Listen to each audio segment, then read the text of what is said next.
दोस्तों आज की कहानी बहुत ज़्यादा इंटरेस्टिंग है। अबीरा गिरी अरमान की गोद में। दोस्तों आप देख रहे हो स्टार प्लस सीरियल ये रिश्ता क्या कहलाता है।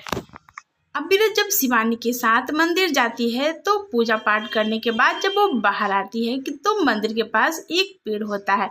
अबीरा उस पेड़ पे चढ़ जाती है लेकिन अनबैलेंस हो जाती है और वो गिरने ही वाली होती है। तभी वहाँ पे अरमान पहुँच जाते हैं और अबीरा को कैच कर लेते हैं। अबीरा को ऐसा लगता है कि वो स्वर्ग में पहुंच गई तो बोलते हैं यमदूत आप आ गए। अब यमदूत की शक्ल तो बिल्कुल अरमान जैसी लग रही है। मैं क्या स्वर्ग में पहुंच गई हूँ। तभी अरमान बोलते हैं मैं कोई यमदूत नहीं हूँ, मैं अरमान हूँ और तुम पेड़ से गिर रही थी इसलिए मैंने तुम्हें कैच कर लिया है। तुम क्या करने गई थी। तो अपने पुराने दोस्तों से मिलने गई थी।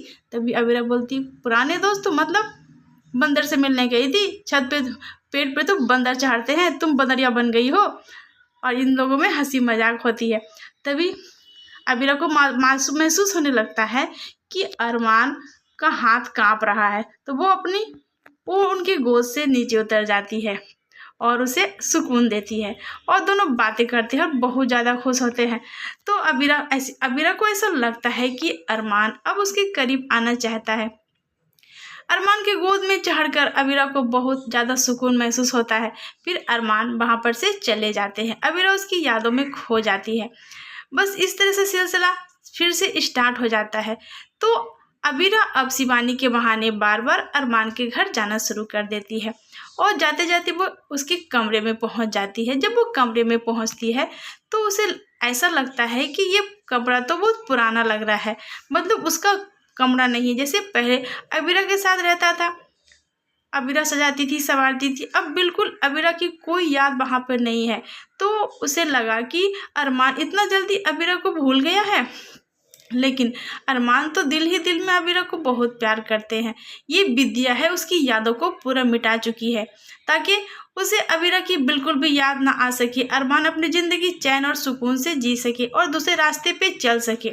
ये विद्या की चाल थी और दादीसा की चाल थी। अबीरा और अरमान की नज़दीकियां देखकर आरके को अच्छा नहीं लग रहा था। वो चाल चलना शुरू कर देता है। वो उन लोगों के बीच कुछ गलत फहमियाँ शुरू कर देता है, लेकिन अबीरा समझ जाती है कि ये आरके हम लोगों को दूर करने के कुछ न कुछ नुस्खे इस्तेमाल कर रहे हैं। इसलिए अबीरा को उसकी बातों पर यकीन नहीं होता और ना ही उसकी बातों पर वो चलना चाहती है, क्योंकि वो दोनों अरमान और अबीरा तो एक दूसरे को बहुत प्यार करती है और काफ़ी दिनों बाद इन लोगों ने आपस में बातें किया। दोस्तों क्या अबीरा फिर से शादी करेगी अरमान से या फिर इस रिश्ते की तह तक जाएगी। आखिर इस रिश्ते का टूटना किसकी वजह से टूटा है। दोस्तों आगे कहानी जानने के लिए आप इस वीडियो को लाइक और सब्सक्राइब जरूर करें। धन्यवाद दोस्तों।